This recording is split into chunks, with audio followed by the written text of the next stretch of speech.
Hey, this is Tiger. Welcome to my stream. Hey AJ, good evening to you as well. Nice to see you already here for the first stream about the Dutch content. Donut Diplomat, good evening. Very nice to see you for the first time on chat and CD Radar. Hooray! Nice to see you guys for the first Dutch stream. And because it is the first Dutch stream.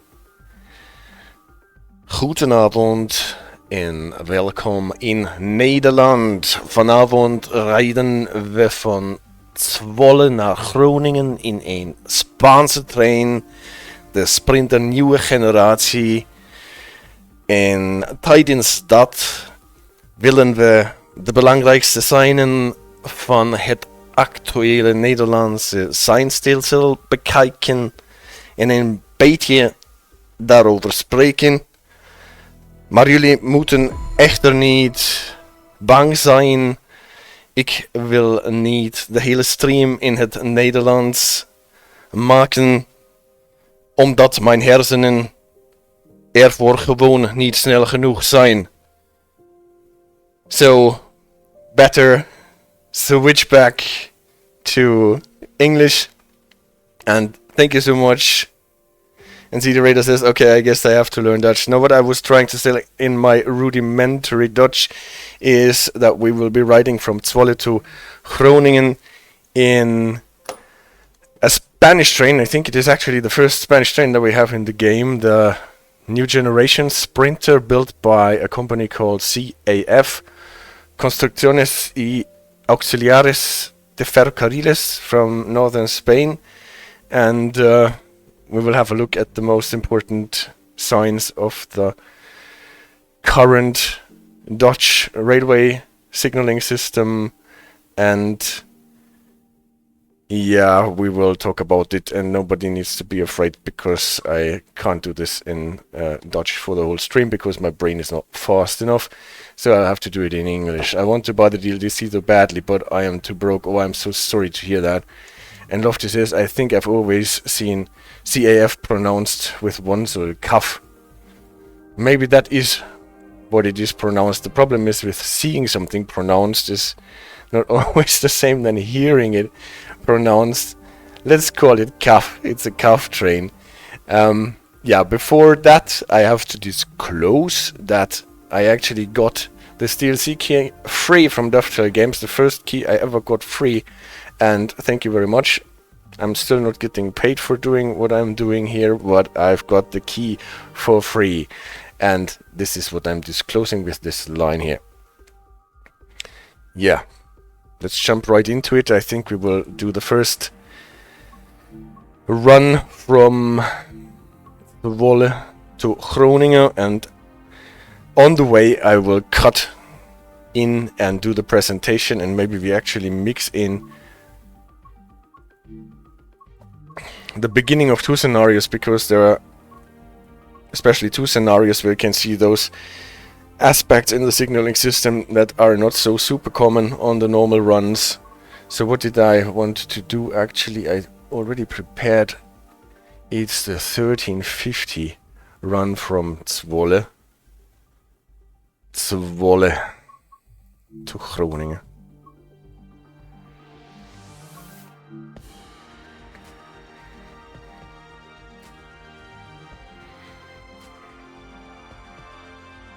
So, did I turn everything on? Yes.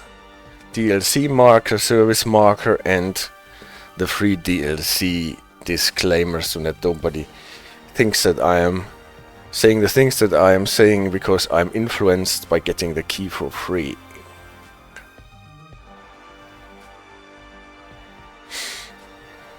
And this train is actually a very forgiving train, in my opinion. It is quite comfortable to drive, and as soon as I get the service started, just look straight ahead, because we will probably see a repeater signal that are not so super many of them in the game. and I think that I picked a service, at least I try to pick a service where we can see a repeater signal at the end of the platform, because we cannot actually see our starter signal. We will see a repeater signal switch from repeating red to repeating proceed. So attention, straight ahead. Here. Even with my interfering, you might have seen that this line here went from horizontal to like 45 degrees. That was what I was talking about. This is a repeater signal, but now it's the only one that I have seen. We will talk about it in the presentation later. But so far, the only repeater signal I have seen in the game. Sometimes, or usually, this train starts with the cab lights on for whatever reason. Sometimes it is a good idea to turn on the lights in the train. Signal lights are okay. Normal headlights is okay as well. Wiper we don't need at the moment. Safety systems are at the back. At the B, and the Deadman's... the Dodeman knop. Not knop, Dodeman knop.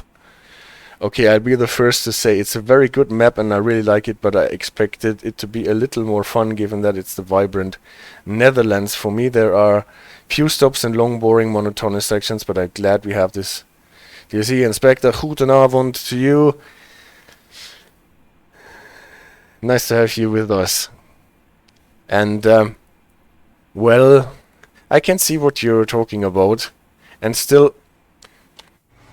I think it is a very fun to play DLC. It is really beautiful, the scenery in my opinion, also the stations. Obviously there are some glitches and some weird stuff, but all in all it is a really beautiful scenery work. And I was not bored, even though you are right, there are not too many stops and sometimes you have to run a lot. This is a sign that allows us to depart. A Vertrekseinlicht or something like this. We're starting with 40 limit. This is the signal repeater because we can't see this signal because of the platform roof.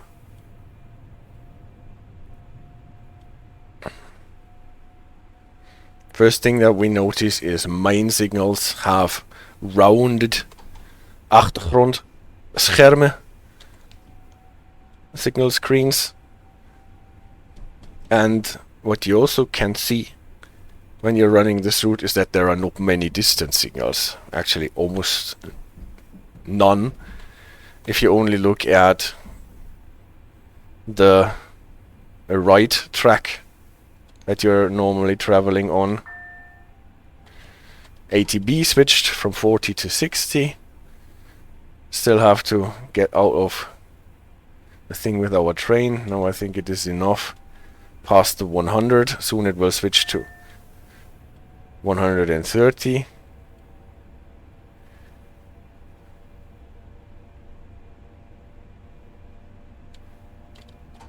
And Donut Diplomats, you guys are really making me want to save up the 40 euros for this. And Lofty says, what's your Steam account?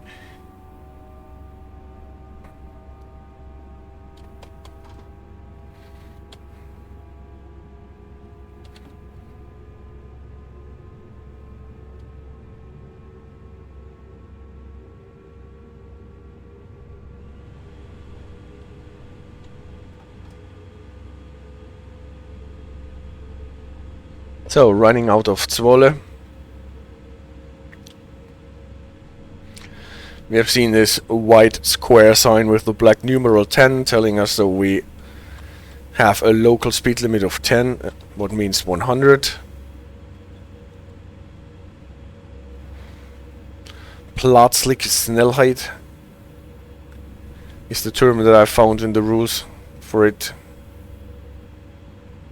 We'll talk about this later. Today we're talking about the light signals, the main signals, dwarf signals, distance signals, repeater signals, and those countdown boards that we have for the different versions of the signals. Here is the snelheidsbord with the 140, and already our RTB switched. The RTB is switching faster than we can actually accelerate, because it at least not always takes into the account the train length, because the system, in my opinion, does not even know the train length completely. Well, maybe it does. It's not so super easy to find definitive information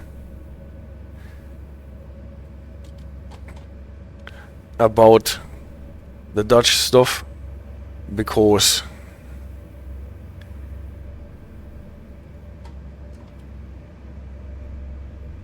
they are not so super open, not like German Infrago or the ÖBB in Austria, where you can just download all the directives and look at them. Even ProRail, the infrastructure manager, always asks me for a login when I want to download some Richtlinien. So what I found is the law. There is the Spoorwegwet, the Besluit Spoorverkeer, and especially the Herhalingssein.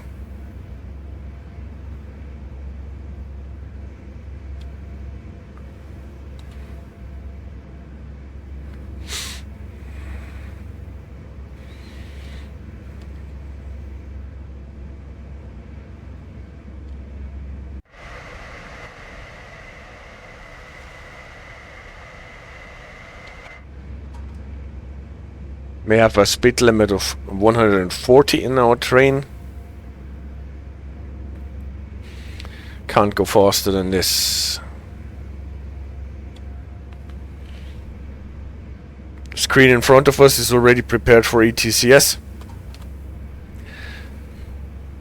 Or ETCS, STM, RTB, EG.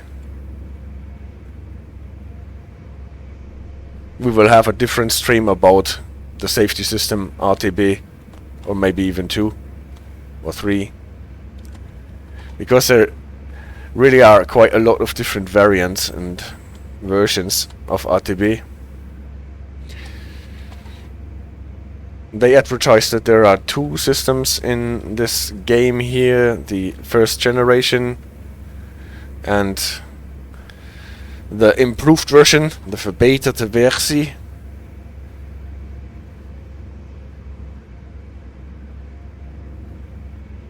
What is, well, not entirely true in my opinion, because it's not 2 different systems, but the verbeterde versie is what it says, the improved version of the first generation RTB.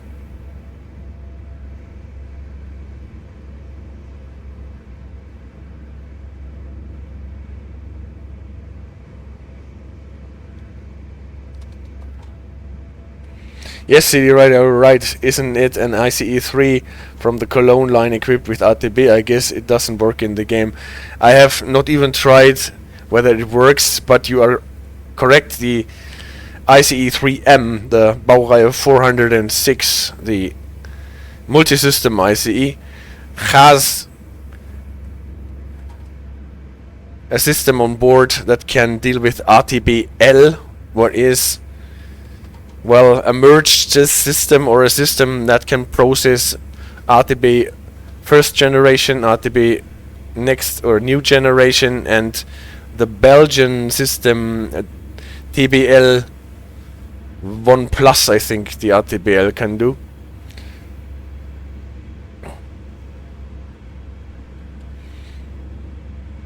But it wasn't functional. See those yellow boards? We will talk about these yellow boards later. Why they are yellow in this context. There are actually quite a lot of different countdown boards that we can find in Dutch signaling.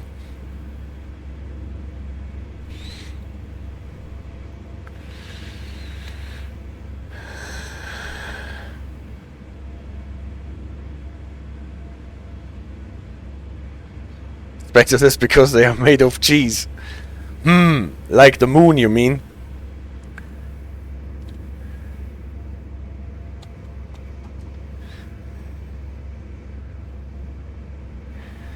That is a bit of a cheesy explanation. We just passed the sign that was responsible for the yellowness of those barkens. Pale barkens.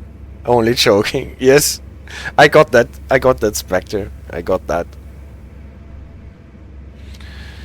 By the way, guys, on Tuesday night there will be the April roadmap stream. At least it was announced for that time.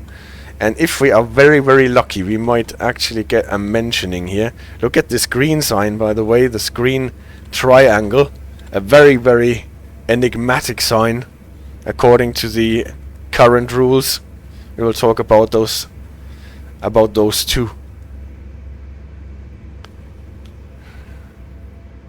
It lets you know you're heading towards Edam, or Gouda maybe. Gouda is actually quite an important station. You read it a lot.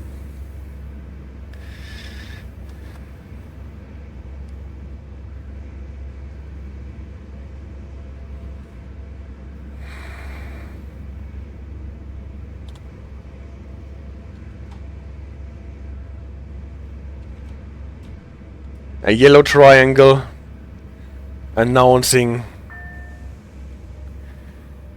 a decrease in speed limit to 120. We've talked about the electrodynamic brakes last week. You can see this on this train really nicely when the brake blending happens. Here was the 120. And on this red hand here you can see when the brake cylinders fill. And you can hear it quite well. Juniper, hello there. Sorry I'm late. Lost my keys and had to go search for them. I've been looking forward to this stream for a while, and I've been looking forward to meeting you. Unfortunately, you missed my Dutch introduction, so you might have missed a good laugh. I hope you found your keys, though.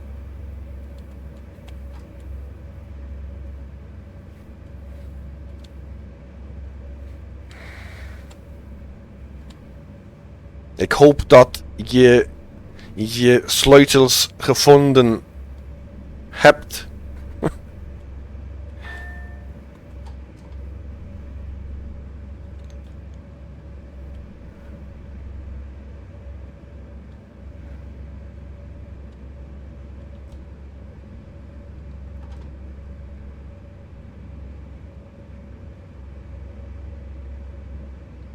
Yeah, they were in my check-in and I had thrown in the washing machine already. Ze zaten in mijn vleesjasje.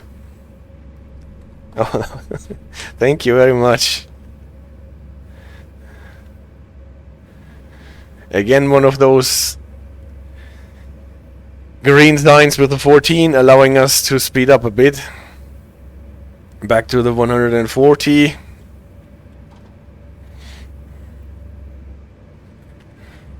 And we're going to our first stop in Meppel. And after a koploper on the other track coming from the opposite direction, a really sweet train. We will be, obviously, we will also use this train quite soon. Fietsjasje. A fietsjasje. Ah, yeah. Obviously. I misread it. De fietsjasje.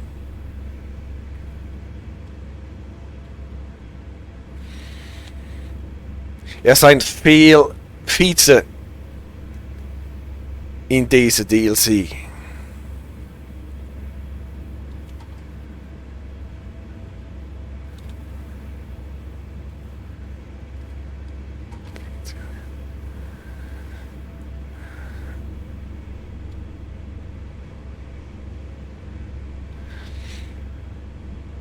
So, 4 kilometers, preparing for the stop at Meppel. You get a very nice station warning board that is not always at the same distance from the station, but it depends on how fast you can go at this point. And from what I have seen, this really works well for a brake marker. There are seemingly more trees in the DLC than in real life.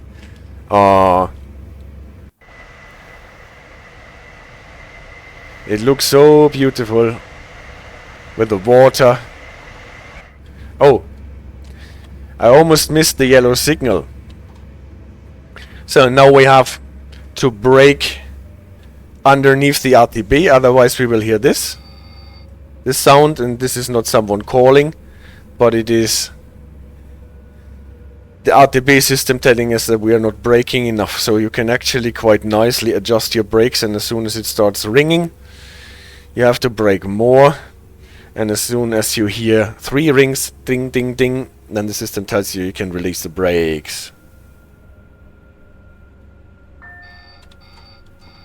That was that. We can stop. Why did I brake anyway? Because we got the yellow signal, and the yellow signal, we will learn that in the presentation in the Netherlands, actually is connected with an opdracht, with an assignment to slow down to 40. You don't need to be at 40 when you're passing the yellow signal, but you have to slow down a bit, like the approach signal in many American systems that tell you to slow down to medium speed at your earliest convenience. Now we're actually got an upgraded signal here.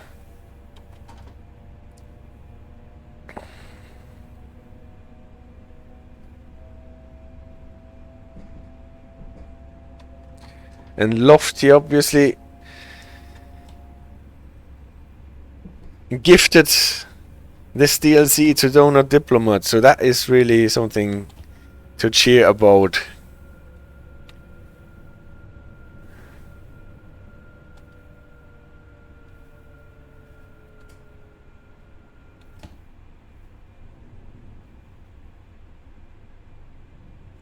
Enjoy.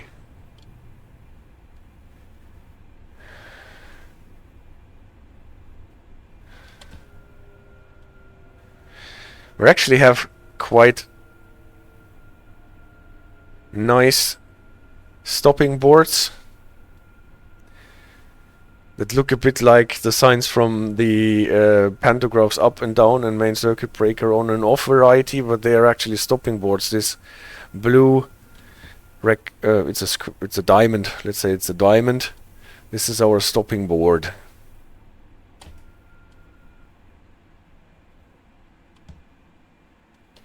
And here we are in Meppel, a bit late because I was talking too much, most probably. Those stopping boards, I think we will have a different stream about all the stations signaling. They come in varieties with numbers on it, and it tells you how many cars you can have to stop at this board.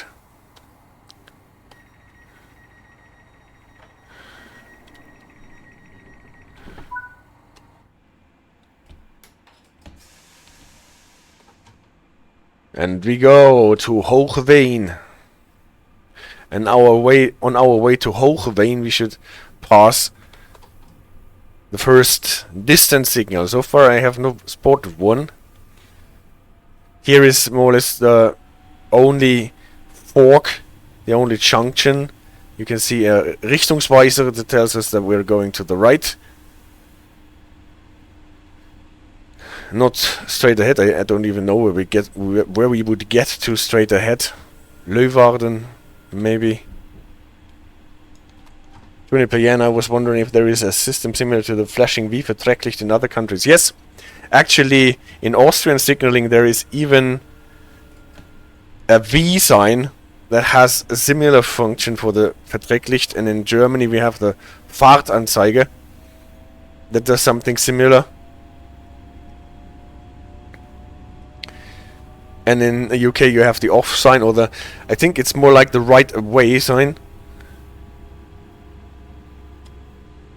Because it's not so much connected with the signaling, with the signal aspect, but with the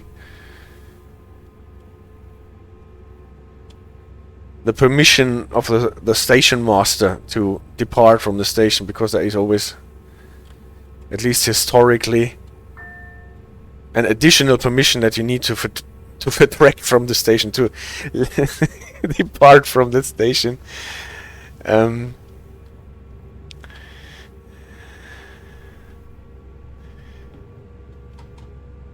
the green light is not always enough for that. And Donut Diplomat says he is pretty sure that there is a similar sign that does something similar in Czechia. The two white lights on the left. Ah, I think I know what you mean. Let's see if we can go back to that with the photo mode, or whether we have... That was the stuff that... but it's maybe a too long way. Now, TD Radar asked for it, now I will answer it. If we're talking about the same thing, this is actually an installation that that warns people. No, we don't get back.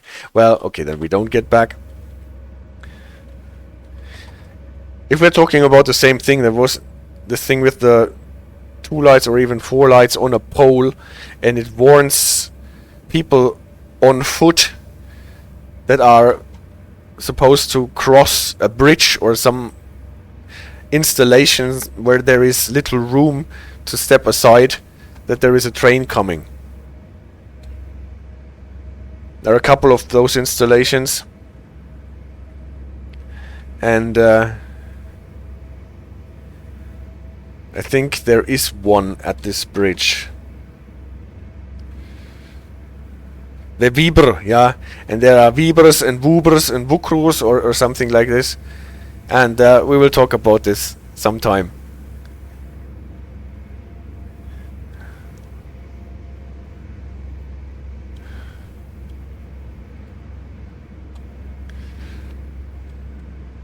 But now watch out for the first distance signal, and we will find it on the left track. So if for some reason we would use the left track, and this is a thing that we find in Great Britain also, that sometimes the left track is signaled in a less sophisticated way than the right track. Not so in Austria, there everything is signaled the same way, but you can see here we have only a signal on the right. Signals with a P mounted to them, we will get what this means. And CD Radar says he did not get this.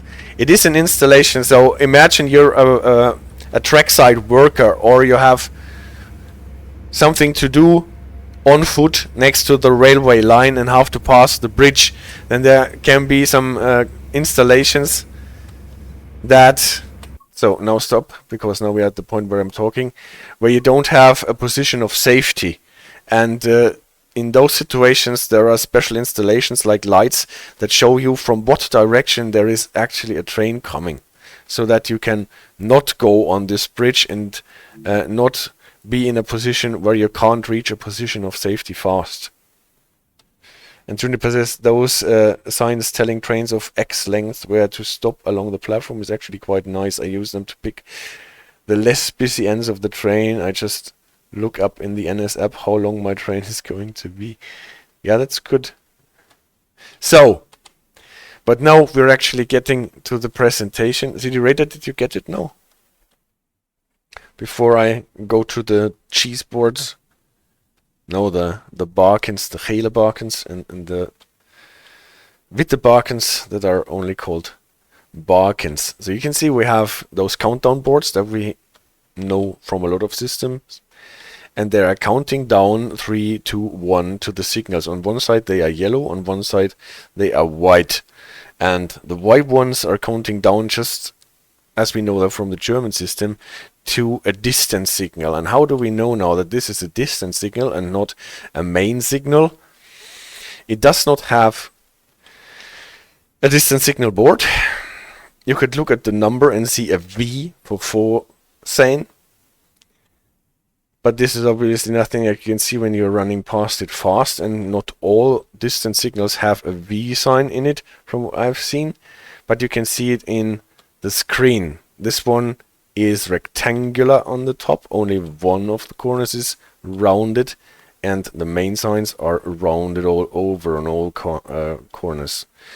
There are also some signs that are completely rectangular, and they can have a V sign, not in the Vertrekseinlicht, but the other way around, white V on a black background, to show you that this is a distance signal.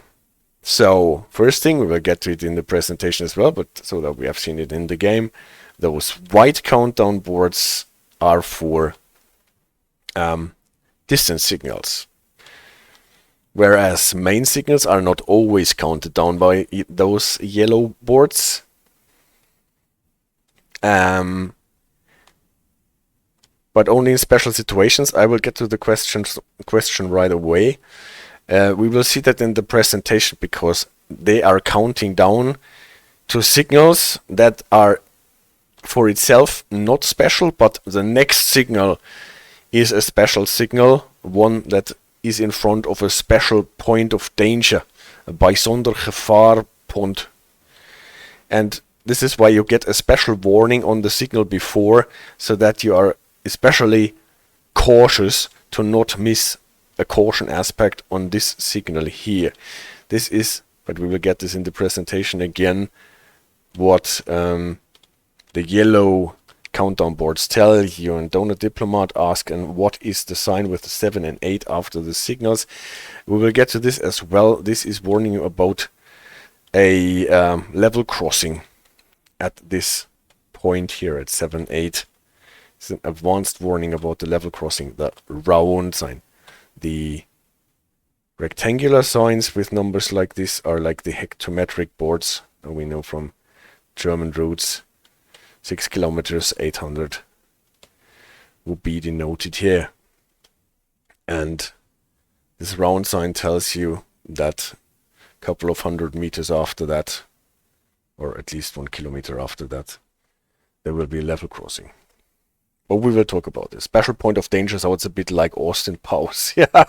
Well, a bijzonder gevaarpunt. And that can be like a level crossing, that can be like a junction, that can... all that stuff where running a signal is especially bad. But now, the first part of the presentation.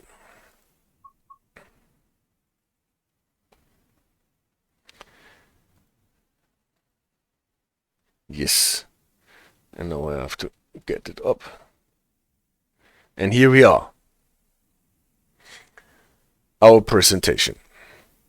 Dutch signaling, and you can see from what I've got, it is especially this Herhalingssein, Beilage 4, where you have all the signal pictures, diagrams in it, and I think it is a piece of regulatory law that has been created by this minister, this secretary for traffic and waterstaat. You have a big talent for this clarity. I am already impressed you know more about this than me in 1 week than I have managed to pick up in years. Well, what I think I'm really good at is in reading law and pieces of law, and this sometimes tells you a lot about the system, and so you can grasp a lot. So how does this work? We have main signals, distance signals, and repeater signals in the system here. Hoofdseinen is the main signal, Voorseinen is the distance signal, and like the Voorsignal in German, and this weird word, the Herhalingssein, is the repeater signal. And how do they fit together? Let's have this piece of track. Goes on here. This is our train traveling in this direction. And obviously nobody is surprised that we have green signals. Main signal with rounded corners on the achtergrondscherm.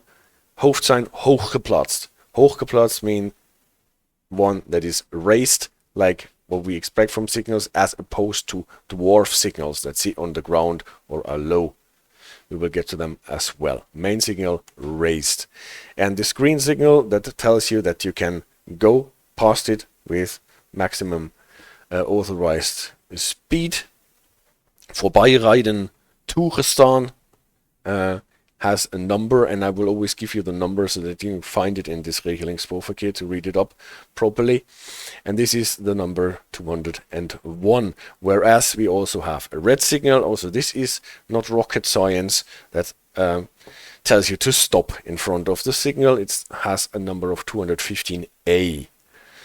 In between, there can be yellow signals with the number 212A. And here comes the first thing that is not self-explanatory. We have here an indication that when passing the signal, we have to start slowing down to 40. The ATB helps us with that, because after passing this yellow signal, we will get a ping, and then the yellow lamp on our dashboard lights up, and the ATB is taking care that we are actually slowing down to 40. We don't need to jam in the brakes with the maximum. It can also be with less brakes, but so that we can stop in front of the red signal and slow down to 40. Unlike the British system, for example, where we've discussed this a lot of times, where the double yellow and single yellow aspect do not necessarily require you to slow down to a specific speed. You have to know those speeds if there are like speed straps like the overspeed sensor loops of the TPWS, but the signaling system doesn't require you to. Neither does the German system. For example, merely yellow signal, Halt erwarten, does not require you to slow down to 40. The Dutch system does. And this reminds you a lot of the American system, where an approach signal always tells you to slow down, typically to medium speed 30. And we will find that a lot, that the Dutch system and the Dutch safety systems are inspired a lot by American signaling.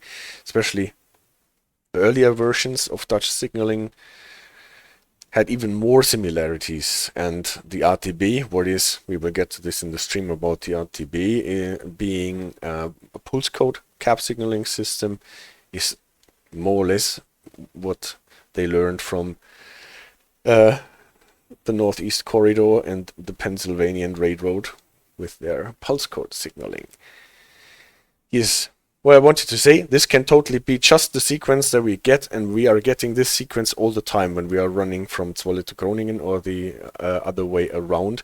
No distance signals in between, just main signal to main signal to main signal to main signal.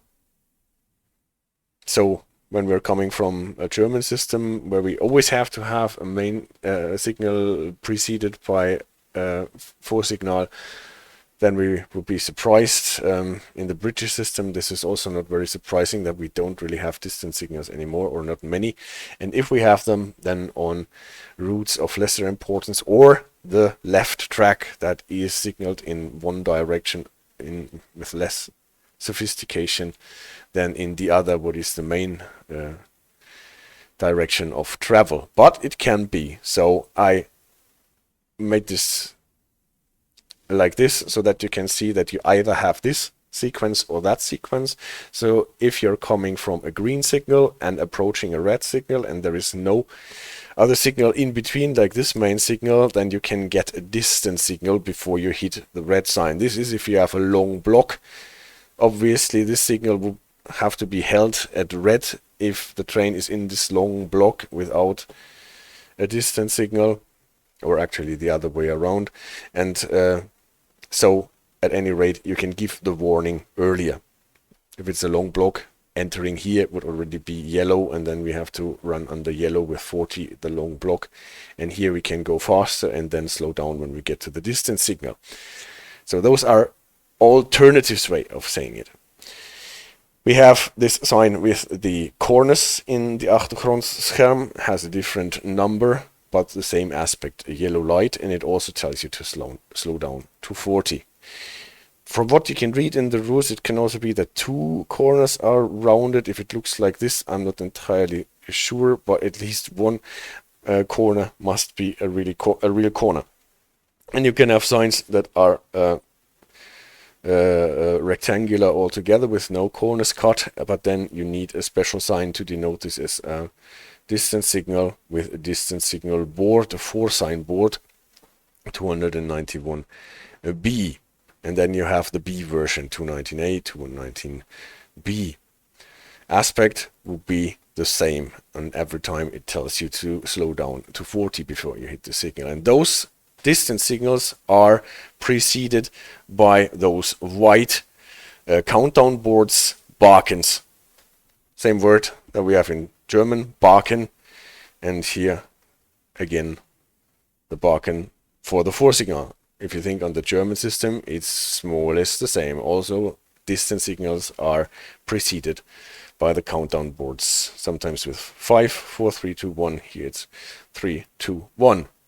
Also a number for those bakens. And main signals are also preceded by something like countdown boards. We have seen them already many times in the game. We've just passed them. Those little white squares that also count down from 3 to 1 main signal.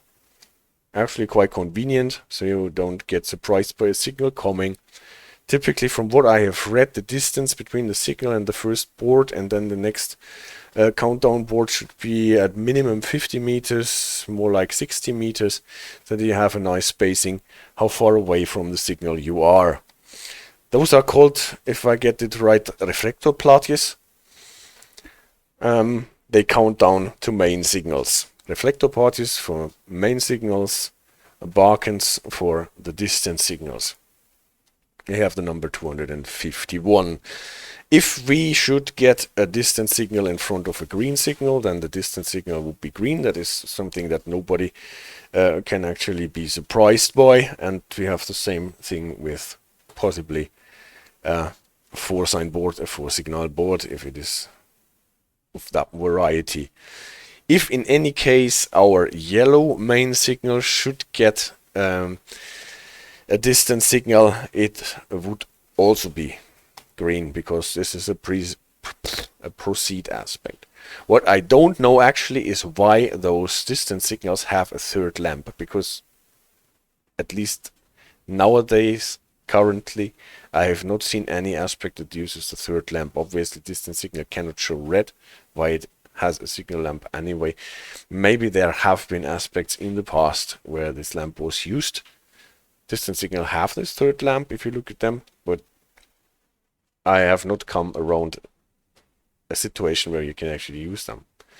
Herhalingssein, the repeat signal, we have talked about this in the very beginning of the stream. It reminds you a bit of the banner repeaters in British signaling or the Signalnachahmer in Austrian signaling. It repeats the distance signal, or does not necessarily need to repeat the distance signal, because as we have seen in the beginning of the stream, there can also be a repeater signal if there is nothing to repeat, but just to precede the main signal, because you can't see it when you're starting from a bay platform, just like we did. And it is, if you can't see the main signal because of an obstacle, because of a bend, or because of whatever, you can get those repeater signals so that you can see them from afar. And Juniper, so what is the difference between 21719 219A and 217, apart from the shape? There is none according to the current rules. They are just different versions. If you don't have this screen but only like a rectangular screen, then you need the board to have a signal that complies with the rules, I guess. So there is no difference in the indication as far as I know. Like sometimes you have a more current version or an older version, and they all exist next to each other with the same indication. Maybe historically there was a difference.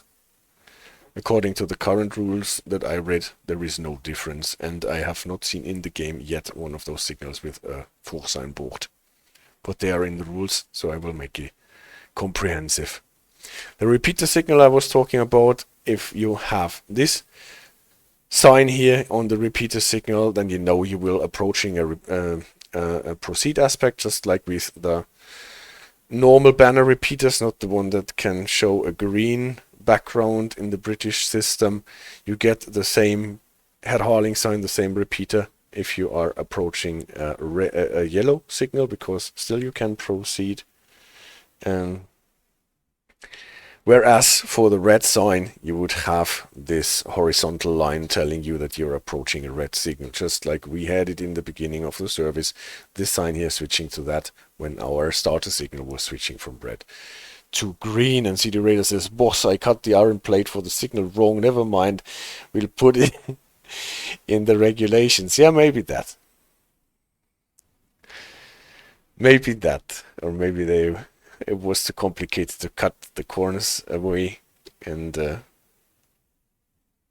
then you had only rectangular screens, and you put the sign up so that you know. In German you would only have rectangular signs most of the time, and put a Voorseinen board on it to make sure that it is a distance signal, right?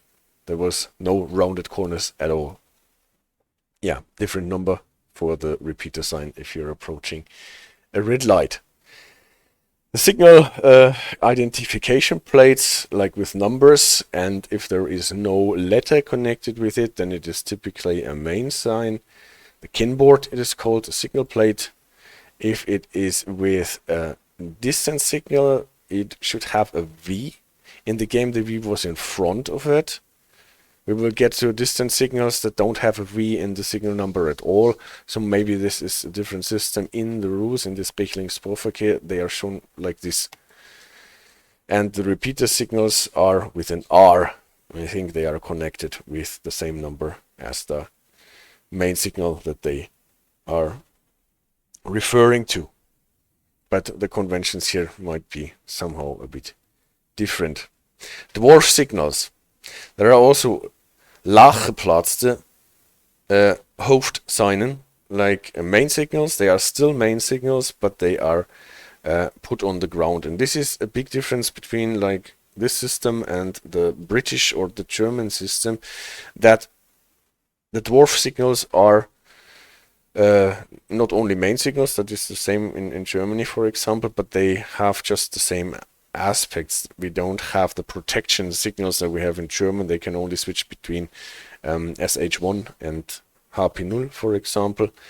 But we will see that they have the same aspects with slightly different indications. The dwarf signal with the red is the same as the high signal with the red. 215A, 215B, you have to stop in front of the signal. If you get a yellow one, 212A to 212B, you would think it is the same as the high one, but not completely. Just like you know that from the most American systems, where the aspects on the dwarf signals always give you a slow approach, a slow clear, a slow something. Also here, this limits you to 40. It is not slow down to 40 from this signal, but you can't pass this signal faster than 40. So this is more restrictive. So actually it is not the same version just as a dwarf, but it is a slightly different indication on the signal. This is why I put it in brackets here. And pretty much the same with the green one. Also the green dwarf does not give you the permission to pass with maximum speed that is allowed on this track, but it also limits you to 40. And here we can actually see it in the number, because this is 201, not 201A, and this is not 201B, but 206B. And there is a high signal that limits you to 40, and that is 206A. We will see that when we talk about speed signaling. Yeah. But this is not a high green, but a high flashing green. We will get to this. So brackets here again. Now we've seen most of the aspects that are not connected with speeds yet. Even some of them are connected with speeds already. Most important takeaway, actually, what is not self-explanatory, is that the yellow does not only warn you that the next signal will be red, but it requires you to slow down to 40, even if you still have some time to go or some distance to travel. And you can never pass a dwarf signal faster than 40, because either this is the best aspect that you can get on the Dwarf signal, and this limits you to 40 anyway, even if your ATP says you can go faster. Yeah, what happens if the track does not go on after like a yellow signal, but it ends at the buffer block, a stootjuk, the buffer block? Then you get this kind of signaling, either just one of them or two afsluitlantaarn or an afsluitbord, the end of track light or signal. Sometimes it is in connection with a red light here, so that you can even see it at night. So you can have this sequence green, yellow, and then the buffer block if the track is at an end. And with the stations in Groningen and Zwolle, you get this quite a lot, because you have a lot of bay platforms there. Only on the sides there are tracks passing, so that we've seen this in Edinburgh Waverley, for example. Most of the tracks end in bay tracks that are coming from both ends. Yes. Then, as an addition, we have seen white countdown boards for the distance signal. We have seen the reflectorplaatjes, countdown boards for the main signals. And now two other kinds of countdown boards, and they are connected with the P signals and the signals in front of a bijzonder vaarpunt. Like, we have encountered a lot of signals with a P, and what does that indicate to us? We have seen those not at stations, not at junctions, but in between. And what kind of signals do we expect in between on the open track? We expect automatic signals, and we have seen this in Poland, for example, and it was like this in Great Britain until they changed it, that red lights on automatic signals on the open tracks are permissive. Sometimes in the way that you can pass them, sometimes in the way that you have to stop before you pass them, the stop and proceed signals, like in many American systems. Sometimes in the way that you must stop, call your dispatcher, and if you cannot reach the dispatcher, you can pass it, like the white, yellow, white, yellow, white mast signs in German signaling, with special rules of operation. Then we will get to this in between, and those those P signs tell you that this is a P signal. So this is the explanation that you can find in the Herhalingssein. The P board is an indication that it is a P signal, and what you know is that it is a permissive signal, that there are special rules of operations how to pass this red signal. I don't know if this can work in the game, but we will see. In SimRail they managed to do that for the automatic signals in the Polish system. Yeah, and then there was this special situation where you have P signals, P signals, P signals, because you are going on the open track, and then you are approaching a junction or a station where all of a sudden you have control signals. And the last automatic signal was always a special one, because it is more or less like a distant signal for the first control signal, right? This is why we had in Polish signal the Wyskaźnik 18, this black circle with the black dot in the middle, so that we know that. And for example, what was it also? A thing like in London Underground signaling, you had this special A in front of the number, telling you that this is an automatic signal, and then the X to tell you that it is the last automatic signal before you get to a controlled section. And here we have special countdown boards that looks really sophisticated. You have reflectorplaatjes, but only 2 and 1, and on top you have those black rectangular boards with white stripes on it, and they have the sweet name of reflectorplaatjes, rechthoekig met schuine strepen. Schuine strepen. Those are the schuine strepen, and they count down to the last P sign before you then get to a controlled area again, so that you know that this is the last permissive one, warning you that this has distance signal function for the first controlled signal. Yeah, noticed them in the game before. They are there. I have seen them a lot, and now that we know that we have to look out for them, they're a bit smaller than the other countdown boards from what I've seen, but they are actually there. Yeah, and then the cheese bakens, the gele bakens, with the bijzonder gevaarpunt. We have seen yellow countdown boards, not for the distance signals, the white ones, but for whatever sign we can have those yellow countdown boards. And then you have just a normal signal, can be a P signal. I think it can also be a control signal. The rules does not really specify that. Those are yellow bakens, gele bakens.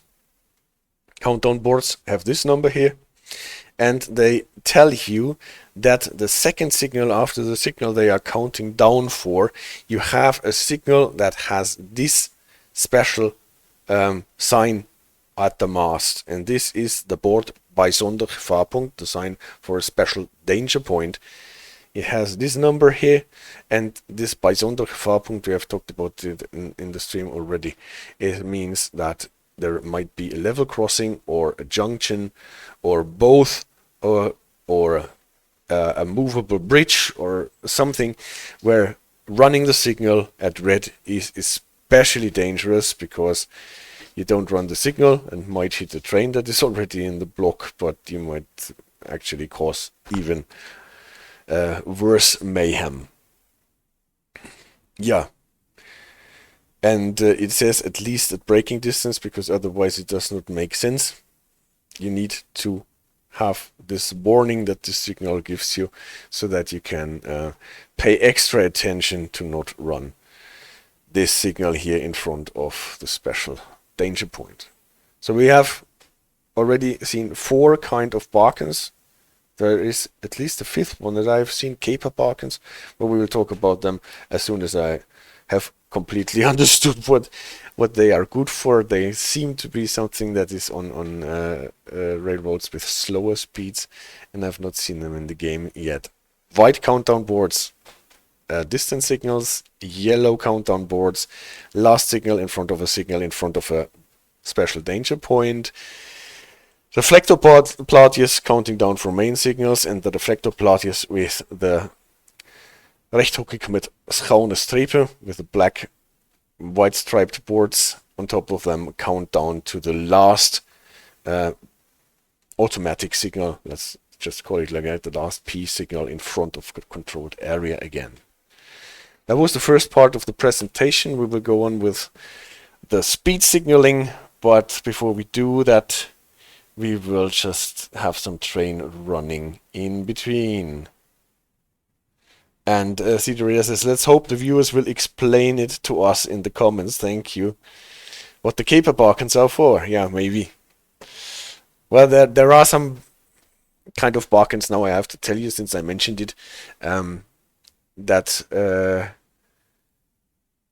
come in front of a signal that can be read without you having getting an indication before that, without the distance signal in front of it, without the yellow aspect on the signal before, from what I've understood it. So you need to be prepared to stop in front of that signal, even if you did not get a warning so far.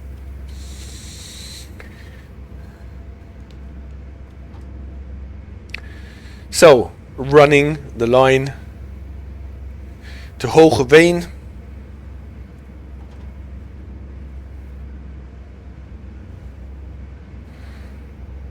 And this is a part of the track where we have full automatic signaling on the regular track on the right, and only distance signal, main signal signaling on the left track. You can see the reflectorplaatjes on both sides, because in here you could actually see the sign for the bijzonder gevaarpunt. At the main signal, there was the next signal after. Donut Diplomat, the way you say the Dutch names is actually so good. Thank you very much. I'm trying to not embarrass myself.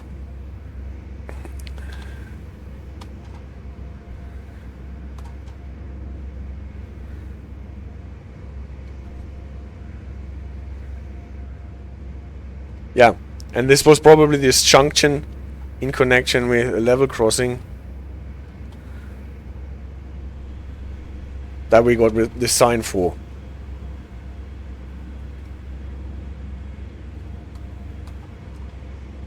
CD Radio says, yeah, Tiger speaking any language sounds very good.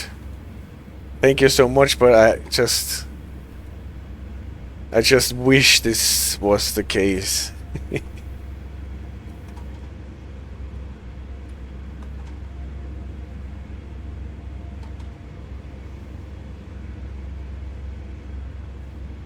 My good friend from Belgium always says I have such a funny accent when speaking Vlaams.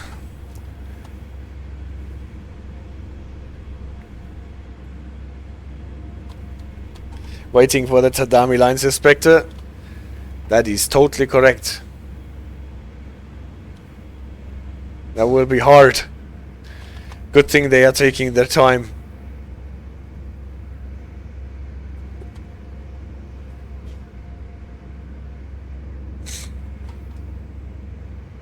We believe in you. Thanks so much.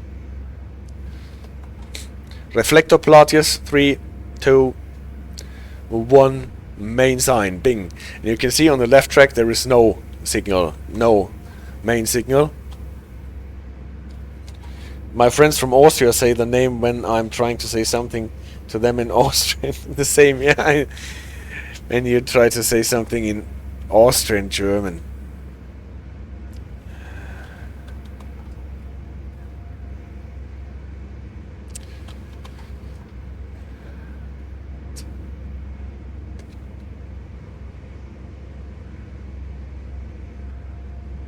Three, 2, 1. Main signal and no signal on the left.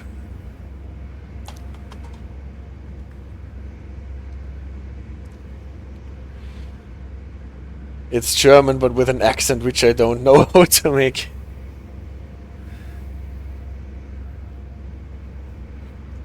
Yeah, this is something that you can embarrass yourself quite a lot. We need Paul for that.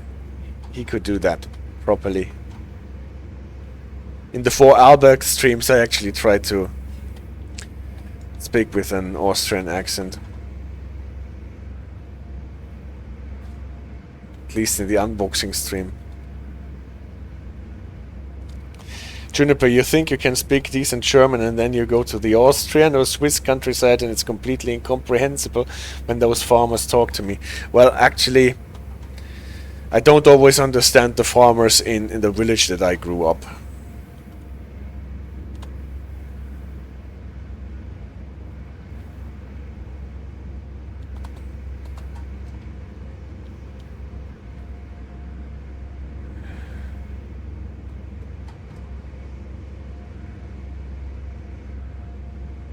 Reflectorplaatjes, and again a main signal and no signal on the left.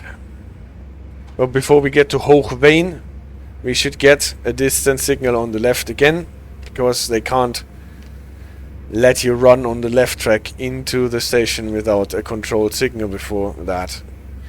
There needs to be a home signal, and the home signal needs to be preceded by a distance signal. In here, system makes sense.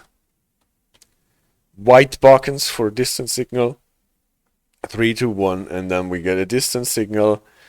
Corners, not rounded corners, but here, for whatever reason, it has just a normal number without the V in the numbering.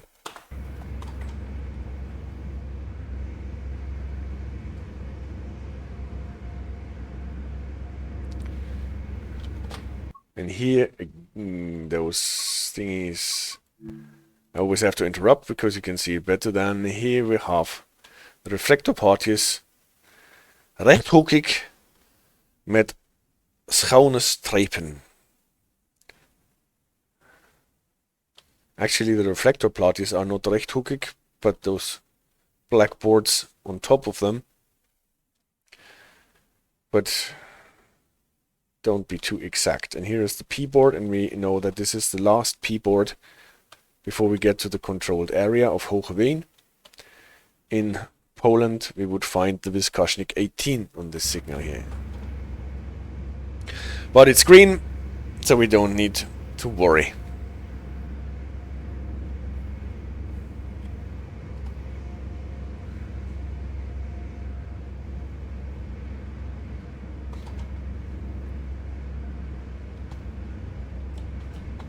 So, first control signal.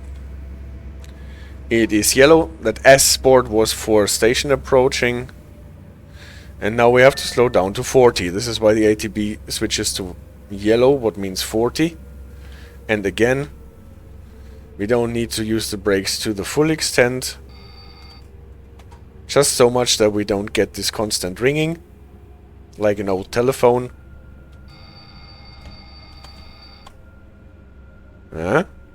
We don't get... And as soon as it rings thrice, bling, bling, bling, then the system tells us you can release the brakes. Bigger than 30%, yeah. Seems to be like this. We will have a closer look when we talk about the RTB. I don't think that it controls a brake curve, but it just wants a certain percentage of brakes applied.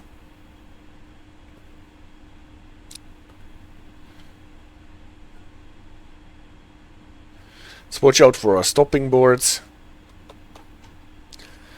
They are big enough so that you can actually see them in the game very easily. Now they are on the left, and now they have numbers. How many cars do we have? 3. So it is good to stop at the board with the number 4.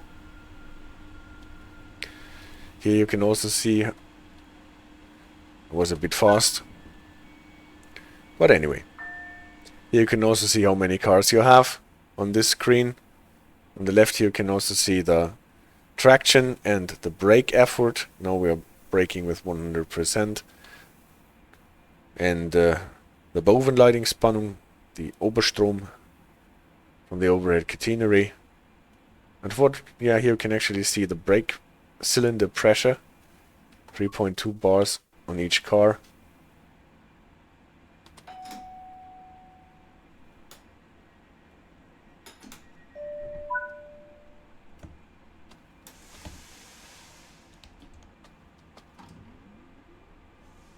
And go. Do we have a Vertrekseinlicht here? No. Koploper is coming in. Even at the station we get the reflectorplaatjes. Ah, here's the Vertrekseinlicht. And now we are going.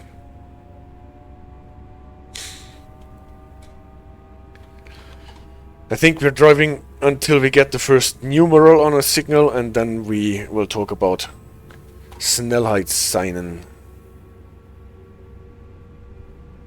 Does the SNG not have a REM criterion light? I was looking actually for that as well. Will be a white light. Maybe it appears somewhere in the middle of your screen here. But I was missing that too. I was postponing looking deeper into that when we're in the ATB stream. Yellow bakens. That means next one has a bijzonder gevaarpunt.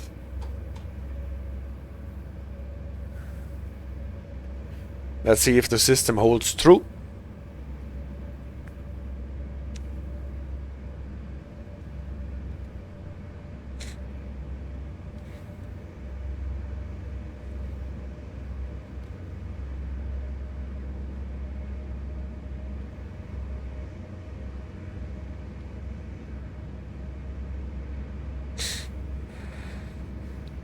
Again, distance signals on the left, and here no bijzonder gevaarpunt.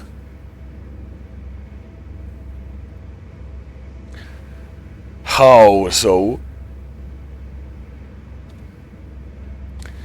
Maybe there was not the minimum brake distance between those signals, and it will appear at the next one. See the train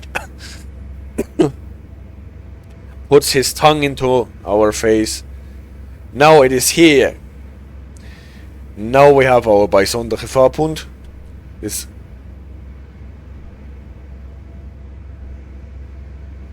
crossover thingy with the level crossing. You remember when I said that it is the signal that is at least in the minimum brake distance from the next signal. Maybe those two signals did not have a full braking distance in between. So we find the yellow countdown boards in front of two signals ahead, so that at least one full braking distance is between the signal with the yellow bakens and the signal with the bijzonder gevaarpunt sign. At least this is what I am guessing here. Because that's what it is.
Bijlen is the next.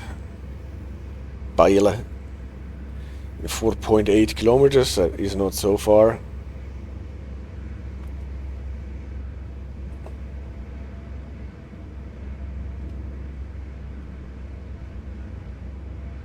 When does the grade up the mountain start? That is the point.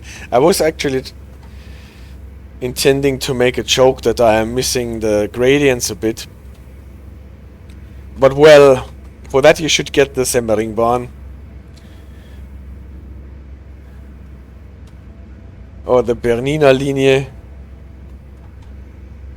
It's a bit unfair to expect grades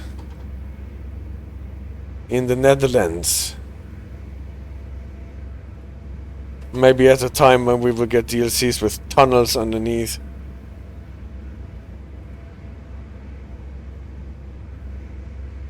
The IJsselmeer.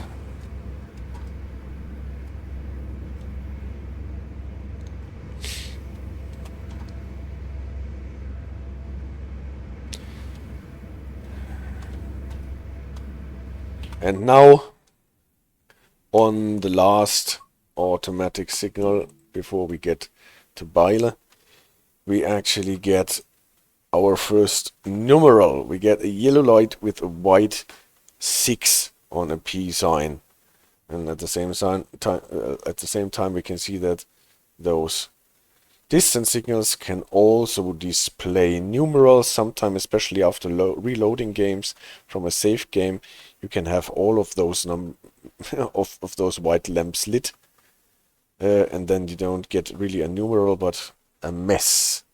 Yes, see the radar, yellow 6, and this gives us the opportunity to go to the second part of the presentation. Is it still up, my presentation? Yes, luckily.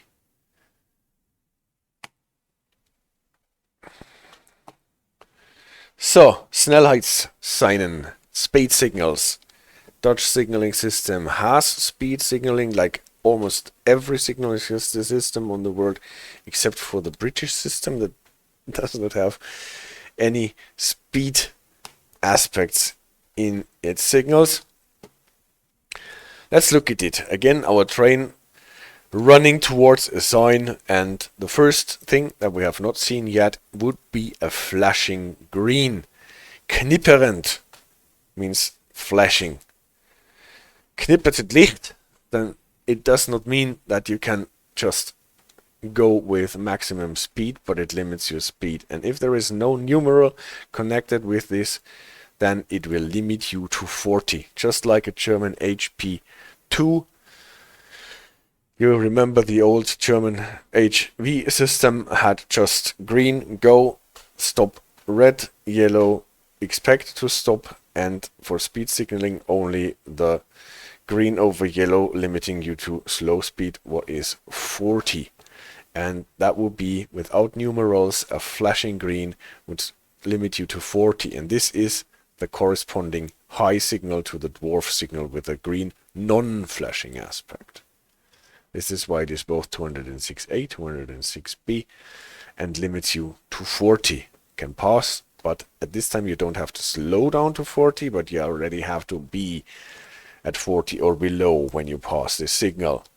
It would be announced with a distant signal, or at the same time with a main signal with a yellow aspect and a numeral, typically, so that you don't rush into it with 140.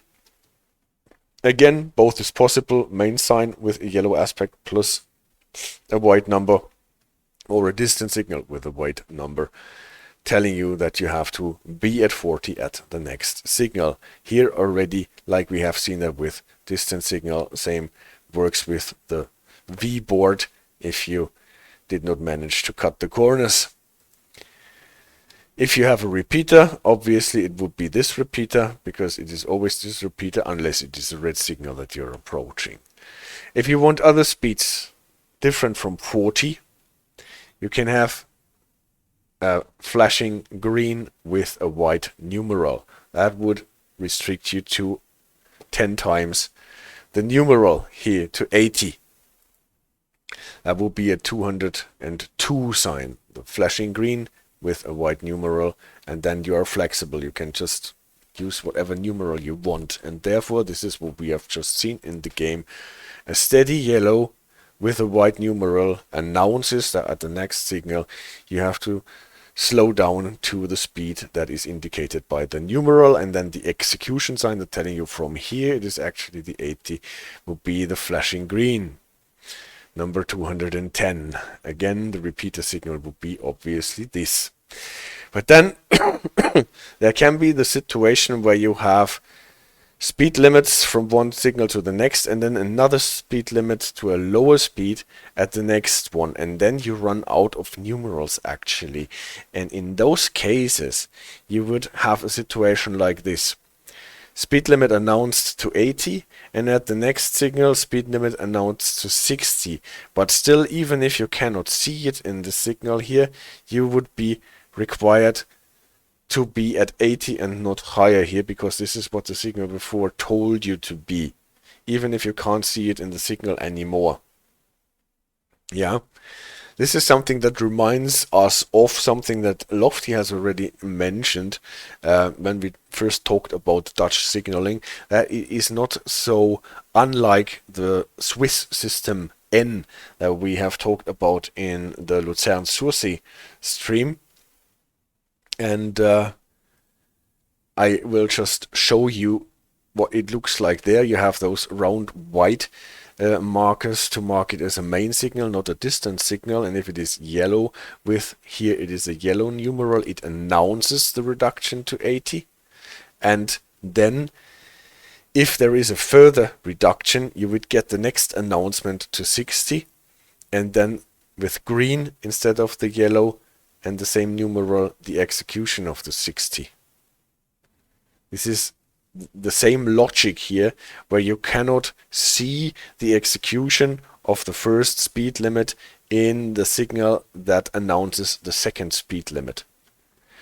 This is why in the German KS system you have yellow numerals and white numerals. I've always taken here Mehrabschnittssignale that are main signals and distant signals at the same time. You have to use two mast signs to show that. much more complicated than in the Dutch system, where we just have the rounded screens to show us that, and we don't need any mast signs to do that. Yellow for announcing the 80, white for executing the 60. We have a steady green at this point instead of a flashing green, and we don't have a yellow here but a flashing green to announce. So flashing greens are actually very devious aspects, because in different systems they can show a lot of different things. Like a flashing green on the East Coast main line, we all remember that, tells you, well, it is okay to go with 140 miles per hour, whereas, at least it was intended that way, whereas here in Dutch signaling it tells you to not go beyond the 40 kilometers per hour. Flashing green in German is announcing a speed reduction, not executing it. Yeah, and this is what we use in Germany, the two different colors on the numerals, to be able to have a signal at the same time executing what was announced before and announcing the next. Probably we need to have this in German, because the Germans cannot actually keep in mind what we were told at the signal before. And yes, and then says CD radar, and then there's Central Europe, where even the speed of the blinking matters. Yeah, the speed of the blinking. That is another story. But let's take this comparing out of the matter. The thing is, you don't necessarily get an execution for what was announced. If it was announced, then you have to comply with it, even if on the next signal you cannot see the execution aspect anymore, but you get another announcement aspect. And this you can actually see in the game quite a lot, especially in a situation like this, when the last signal in this sequence here is in red, actually, and you get obviously the steady yellow without any numeral at this point. Then still the announced 80 you have to comply with when passing the signal, and then you have to start slowing down to 40. Pass the signal with not faster than 80, because that was announced at the signal before, but at the same time slow down to 40 fast enough with at least 30%, as CD radar has found out, so that the ATB does not stop you, and you need to prepare to stop in front of the red signal anyway. So a double indication for the speed, 80 now and go to 40. Yeah, it also can happen like this, that you get the 40 here, and then obviously you have to have the 40 already when you pass the yellow signal, and then you don't need to slow down to 40 anymore. So this is something that you can see in the game from what I've seen as well.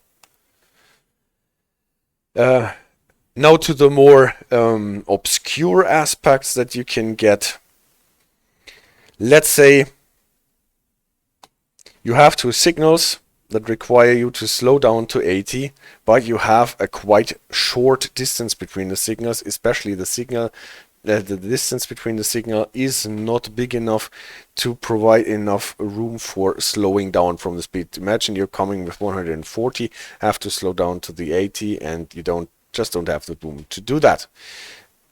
You need remweg, is what the Dutch word is for braking distance. What is quite interesting if you look at it, because what is it in German? In German it is Bremsweg. They just left the first and the last letter away, and then you have Remweg. But this is just it's just a nice fun fact on the side. Yeah, in these cases you can get a flashing numeral on your steady yellow, telling you have to slow down to 80, but you don't need to panic. You don't need to be at 80 at the next signal, but at the second signal from here. And then this thing flashes, and I was not able to have the 8 flashing in my PowerPoint. This is why I used those lines. And now it is flashing because I am moving my mouse wheel up and down, but it will stay steady, and this is indicating the flashing numeral here. I have not spotted the flashing numeral in the game yet, so I cannot show you. I have seen a flashing 4 in one of the preview videos, but I have not found the signal yet, and have not found a path where you can actually get this. So the idea is that either this braking distance is too small or this braking distance is too small, but altogether, added together, you have enough distance to slow down to the 80, then you will get this as an advanced warning for slowing down to the indicated speed. Flashing numeral. And there is a special requirement that you are not allowed to release the brakes if you see that there is a further reduction in speed at the next signal. Then you have to keep on braking, what is especially important if you're running a heavy freight train. CD Radar says, I've seen quite a few of them, but the flashing is very hard to see in the game. There's a strange animation there. Okay. Yeah, maybe I just missed them then. At any rate, they are there, and you know why they are flashing. If you see them flashing, it is for you to not panic that you cannot get to the speed that was announced until you get to the next signal. On the new generation Sprinter, it's actually typically not a problem, because this thing slows down like a bumper car, and you can almost stop or slow down on the spot. But with a heavy freight train, this might actually be a problem. So, is there anything else that can flash? We have seen the green flashing, we have seen the numeral flashing. There are actually signals with a red flashing, but I won't go into those because they are for construction tracks, and they do not really have a special indication for driving the train. It requires you to stop. So if you ever come to a flashing red light, then stop just in front of it. As usual, it is simply a special indication for the people working there. And flashing yellow. Is there a flashing yellow aspect? Yes, there is a flashing yellow aspect. Endless Hived Age. He viewers. Yes, ban him. Thank you very much, CD Radar. He did not want to know about our flashing yellow, so he was banned. Spammed. Anyway, what would we need a flashing yellow for? Well, entering a track that is already occupied. Why would we do that? Especially for coupling up, obviously. Then we want to require us to go on site. On the Swiss system N, we would have this horizontal orange bar. In the German system, we would probably get an SH1 on our red signal, or a Vorsichtsignal, or a ZS3 with a low Kennziffer, like 2 or something like this. And in British system, we would probably get the 2 white lights, subsidiary signal on the red signal to be allowed. Important is we have to write Opsicht on site, always prepared to stop our train in front of anything on the track, especially the train that we have to couple to, maximum 40, and that will be the flashing yellow aspect here with the number 214A. Yeah, those are the aspects that are connected with speed signaling on the light signals. Yeah, not to forget, there is also a Dwarf version of that, because especially on stations where you have Dwarf versions, then you can have the same aspect here, means the same. So here the high aspect and the Dwarf aspect is the same, just with the red one. Last slide for today is about the speed signs, snelheidsborden, not the seinen, but the borden. Track, train, and then, well, if you come from Germany, this is quite familiar for you. Looks like an LF7. Here it is a 314 Snelheidsbord, a speed sign telling you that the local speed limit from this point is 80. Plaatselijke snelheid, I think is the name for it. the local speed here. It is announced by yellow boards, triangular with a black numeral. So if you're coming from the German system, this is totally what we would expect in this context. You need some braking distance in between so that we can slow down. 313, and it is called a snelheidsverminderingsbord. So a speed reduction board, if you translate it word by word, speed limit sign. That means if it is a limit that is lower than what we were riding on before, why is it here already? This is just the indication that it is in effect as soon as the train is there. So another one.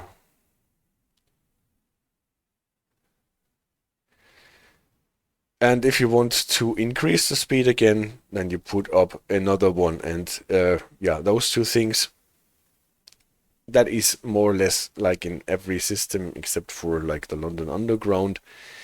If it is a reduction in speed limit, then the change takes effect as soon as the tip of your train touches that point. And if it is an increase, then the last vehicle has to leave it. This is why I have those symbols here.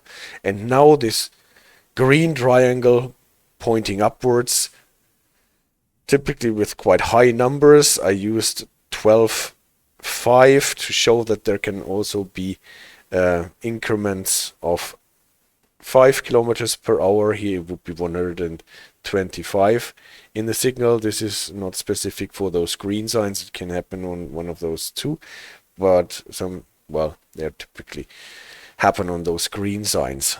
It has another number, a different number than the 314, and it's called a snelheidsbord. Okay, this is called a snelheidsbord, this is called a snelheidsbord. One is green, one is white, one is triangular, one is square, but what is the difference? Well, it works just the same. If it is an increase, you have to pass it with your whole train. And if you look at the current rules, both of them give you the plaatselijke snelheid, the local speed. So if you're coming from a speed reduction to 110, get lowered to 80, then increase to 100, then increase to 125, we would have a speed diagram in our pause screen that looks a bit like this. Here we come in with 110. With the announcement, the advance warning, nothing changes. The change happens here as soon as the tip of our train touches it. Then here we have to leave the area with our train with the last vehicle. Then it is increased here to 100, and here again it is increased to 125.